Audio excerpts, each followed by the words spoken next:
परवा ज्या त्या देशामध्ये निवडणुका झाल्या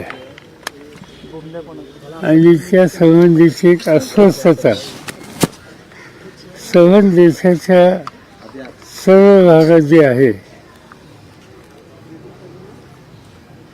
त्याच्याबद्दलचं जो जनमत आहे ते जनमत लावांनी हा कार्यक्रम हातामध्ये घेतला उपोषणाचा त्या माध्यमातून व्यक्त होत आहे. लोकांच्या चर्चा ही होते की कालच्या ज्या निवडणुका झाल्या त्या निवडणुकीमध्ये सत्तेचा गैरवापर आणि पैशाचा महापूर या गोष्टी यापूर्वी कधी बघितल्या जात्या. स्थानिक पातळीवरच्या ज्या निवडणुका असतात त्याच्यामध्ये अशा तक्रारी कुठे ना कुठे ऐकायला मिळतात, नाही असं नाही. पण संबंध राज्याची देशाच्या निवडणुकीतच पैसा आणि सत्तेचा गैरवापर हा करून निवडणुकीची संबंध यंत्रणाच हातात घ्यायची हे चित्र यापूर्वी दिसलेलं होतं. ते यावेळी महाराष्ट्रात बघायला मिळाले आणि त्याचा परिणाम लोकांची अस्वस्थता वाढलेली आहे.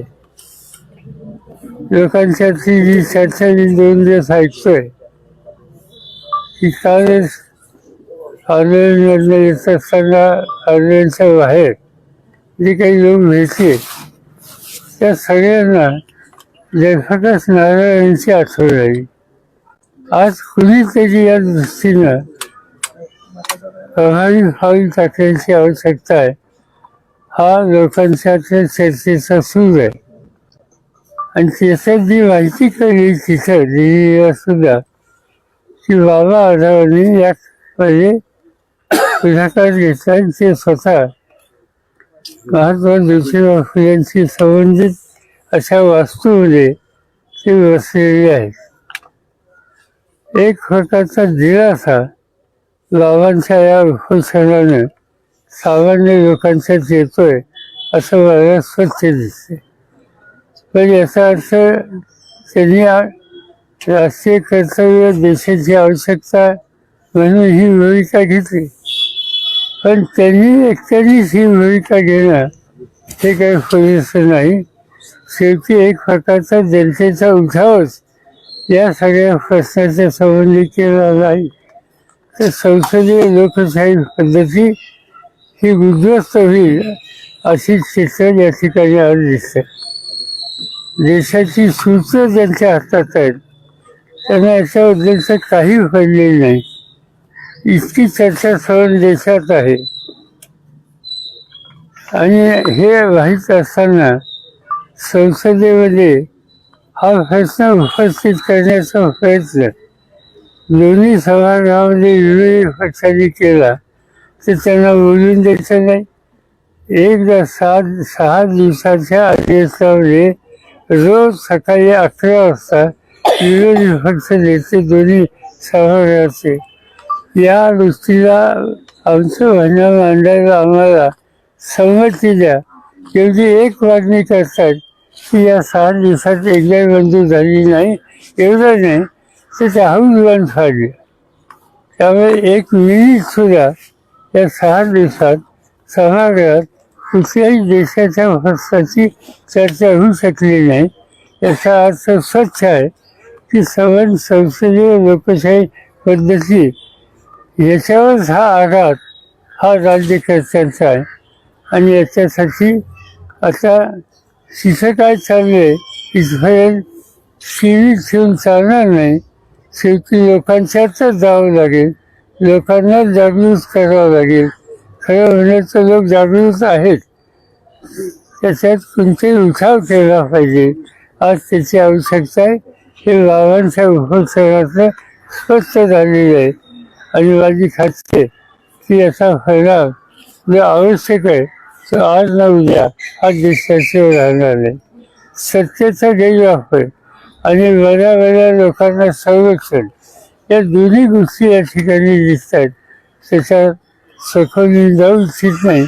पण आज हे प्रश्न उपस्थित झाले त्याची नोंद आपल्या सगळ्यांना घ्यावी लागेल. ईव्हीएम वर संशय व्यक्त केला जातो. राज्यभरात 22 उमेदवारांनी फेरमतमोजणीची मागणी केली साहेब. समाविष्ट आणि करण्यासाठी पैसे देखील काही भरले. लोक आले होते. 30% मतं मशीन मध्ये देतो असं तुम्ही सांगितलं मगाशी, पण तुमचा विश्वास बसाल नेमकं काय होतं ते मधलं 30% ऍड करण्याचं? असं दिसतंय आता माझ्या हातात त्याचा पुरावा नाही.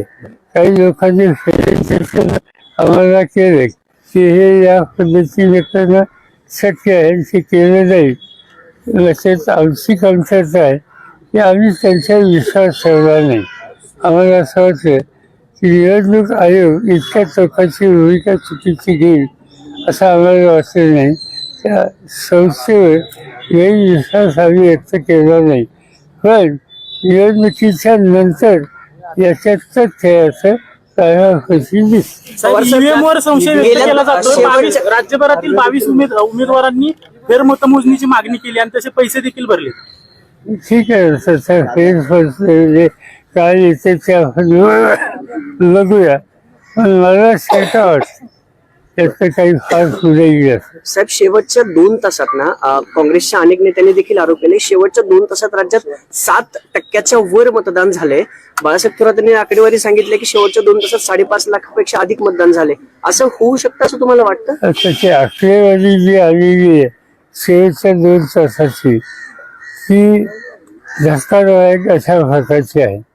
बाळासाहेब थोरात जे बोलले ते इतकं बाळासाहेब नाही अशी माहिती अनेकांनी दिली, आधारासह दिली, आणि त्याचा विचार हा करावा लागेल. काँग्रेस पक्षाची कार्यकारिणीची बैठक झाली, त्याच्यात या विषयाची काही चर्चा झाली आणि एकत्रित बसून ही जे इंडिया आघाडी हे जे संघटन तयार केलेलं होतं त्यांनी हा विषय घ्यावा अशी चर्चा आहे. माझ्या मते सोमवारी मंगळवारी त्याच्यात काहीतरी लिहिलं होईल.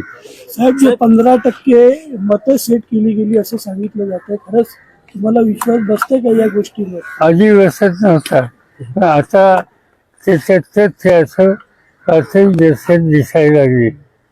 साहेब, एकनाथ शिंदे गृहमंत्री पदावर अडून बसलेले आहेत. गृहमंत्री केलं तरच उपमुख्यमंत्री होणार नाही तर दुसऱ्या कोणाकडे सरकार स्थापन होत नाही. ते त्यांना विचारून गमत असं आहे की इतकं स्पष्ट बहुमत असताना या राज्यात सरकार बनत नाही आणि आजच वाचलं की आता 5 तारखेला काय होण्याची शक्यता. याचा अर्थ स्वच्छ आहे की लोकांचं मत बहुमत या सगळ्या गोष्टी काही महत्त्वाच्या नाहीत. जे काही चाललंय ते राज्याला ठेवणे आहे.